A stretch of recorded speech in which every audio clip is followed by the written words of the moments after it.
দ্বিতীয় রাজ্যের জন্ম হলো। তার চুল খুব দ্রুত বড় হচ্ছিল। তারপর সে বারবার তার চুল কাটতে লাগলো, কিন্তু চুলগুলো এত দ্রুত বাড়ছিল যে কাটার গতি তার সাথে পাল্লা দিতে পারল না। পুরো ঘর চুলে ভরে গেল। তারপর মুরগিগুলো মুরগিতে পরিণত হলো এবং শহরের ভয়ে তারা পালিয়ে গেল। ইনি একজন অহংকারী পুরোহিত। তিনি রাজপ্রাসাদের পাশ দিয়ে যাচ্ছিলেন। তিনি ঘরের অন্য পাশে স্পর্শ করলেন, আর তখনই চুলগুলো বাড়তে শুরু করলো এবং শহরের সবাই ভাবতে লাগলো।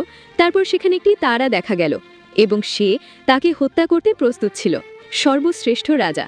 তারপর সে ছুটে গিয়ে তার বোনকে নিজের বুকে লুকিয়ে রাখল। সে তার বোনের নামে শপথ করল। তারপর সে তার মায়ের কাছে সাহায্য চাইল। তারপর সে তাদের দুজনকেই একটি শীতল জায়গায় পাঠিয়ে দিল।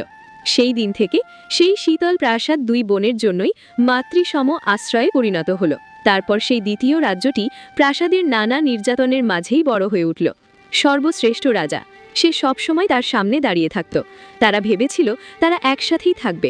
3টি শহর ধ্বংস হয়ে গেল। রাজ্যটি দুর্বল হয়ে পড়ল এবং তারপর সে সেই রাজ্যের প্রতিবেশী হয়ে গেল। প্রতিবেশী জায়গাটির নাম রজনিক।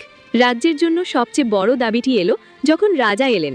তখন সর্বশ্রেষ্ঠ রাজা সারা রাত জানালার পাশে দাঁড়িয়ে রইলেন এবং তারপর তিনি সবসময় তা মেনে নিলেন।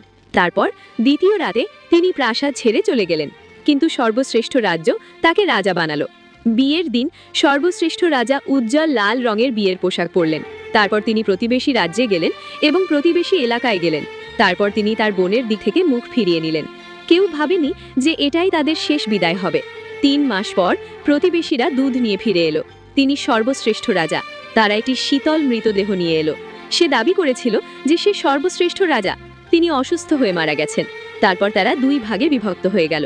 তারপর সে রাতের আঁধারে ফিরে গেল।